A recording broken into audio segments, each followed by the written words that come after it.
Good God. Yeah.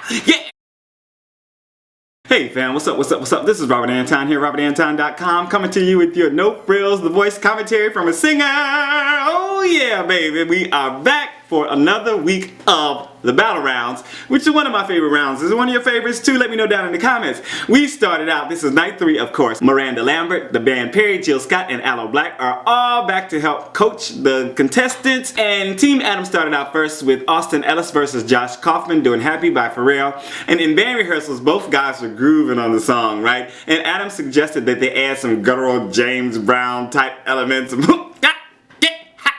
Y'all know what I'm talking about, right?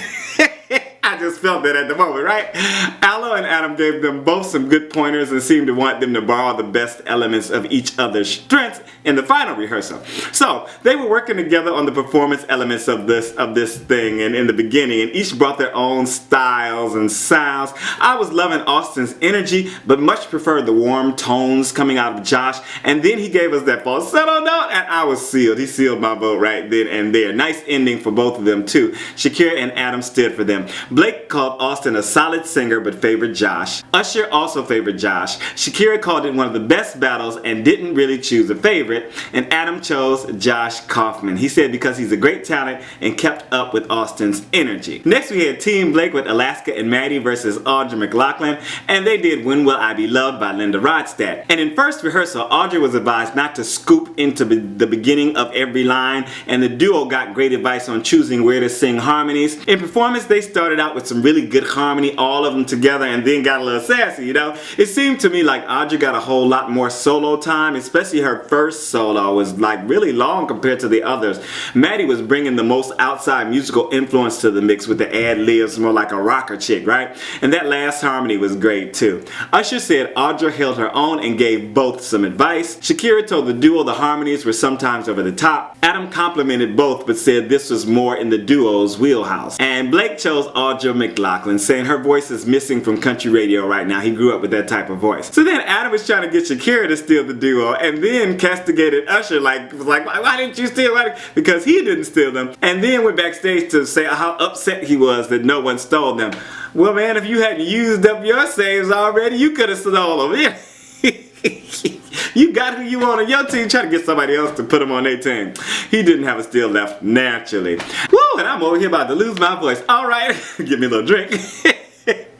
Make sure to thumb up this commentary. Let me know that you guys are enjoying it, that you are watching, and also let other people know that we're over here watching and discussing the voice. I really appreciate you guys. I appreciate your thumbs. Remember, we gotta get 50 thumbs. We gotta get 50 thumbs. Alright, TeamShakira was up next with Deja Hall versus Music Box, and they did Eternal Flame by the Bangles. In band rehearsal, Shakira had the girls take the mics and walk around to loosen them up, while Miranda advised Deja when she asked, how do I channel the song? Deja said, how do I channel the song? And Miranda told her to like sing it to her family or to her dog. And I talked a little bit about this in a video I just made about making a cover song your own. You guys can check that out. I'll put a link up here somewhere. I wrote both of them have such nice voices. Though Music Box had more confidence and strength in her voice, Deja had such a nice sweetness and was so well placed and precise. Adam said they both had special qualities but favored Deja. Blacc said they both brought something unique to the table and complimented Deja's power while favoring Music Box for her unique sound. Usher said Deja needs a little direction and support and said they both are gonna go far, then alluded to a steal when Shakira asked him who he favored. Shakira chose Deja Hall, probably because of her power, and Music Box didn't tap into the vulnerability she had been advised to. Then Usher stole Music Box because her voice was incredible, he said. Next, Team Usher had Madilyn Paige versus Tanner James. They did Everything Has Changed by Taylor Swift featuring Ed Sheeran. And in first rehearsal, Usher had them separate to get them to project, while Jill called Madilyn's voice fragile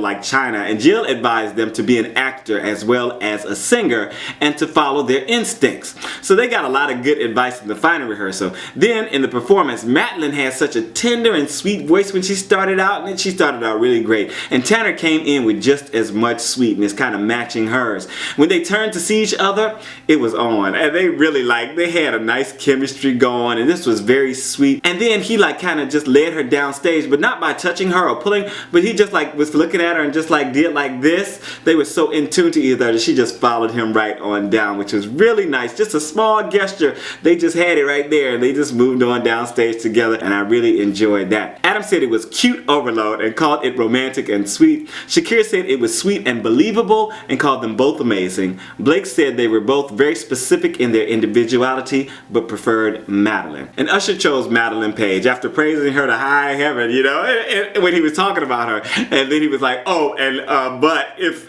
either one of you are chosen, blah blah blah. And I was like, okay, whatever. And nobody stole Tanner. Yeah, and I thought for sure Shakira was gonna steal him, but they didn't. So okay, well, whatever. TeamAdam, Dawn and Hayes versus Josh Murley, and they did "Stuck in the Middle with You" by Steeler's Wheel. And in band rehearsal, the duo picked up the guitars, and I wasn't liking the harmony they were doing. And then Adam told Josh to use his guitar also, and he said it's because he looked like a third wheel, so he needed to, you know, just get with the program. You know what I'm saying? Aloe Blacc advised Josh to open his eyes and make a connection. And in the performance, Josh started out and set a nice tone. Then the duo came in with much better harmonies this time, and a solo from Hawks. This had me bopping back and forth despite myself. I was just really enjoying it. Great groove and pleasant voices coming out, but it kind of stayed in one place. It didn't really go anywhere.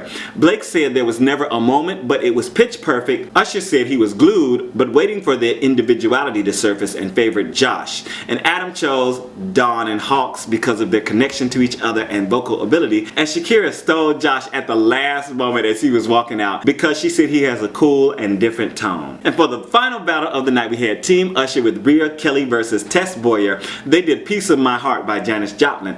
And Jill was trying to get Tess to let loose and call Bria a rocket in flight and advised them that this is gutter talk. And I was loving this whole session because there was so much stuff coming out about the song that I hadn't heard in other coaching sessions of anybody, you know, just of anybody. It was just really, really great. So they started out in the performance really big with the two of them singing, come on, come on. And then it dropped off when Tess came right in afterwards, which was really, it was jarring for me because she came in so small and light. But it ramped back up quickly. Bria had much more of that Janice grit in her voice, which was a natural fit for the song, but Tess was tapping into the emotion really well and representing very well. I preferred Bria on this song, though they were both pretty great. Shakira said Tess played with more dynamics and it was equally matched. Adam said there's something about Bria. Blacc said Tess came out of nowhere on this and favored her for her finesse and dimension. And Usher chose Bria Kelly because he said she connected to the song more. And let's face it, it was just a better song for her. It was chosen for her, I think. Anyway, that's debatable. Let me know what you think down in the comments. And Blacc stole Tess. He said because she blew him away and stepped up her game and showed she's a fighter. Alright, I'm all twisted up and tongue-tied tonight. I don't know what's going on. But make sure that you let me know by some of the comments that you enjoyed it. And also, just spread the video around. Let people know that we are over here discussing The Voice. Let's get this thing ramped up a little bit. Let's do it. Alright, this is Robert Anton, robertanton.com. I am out. Peace.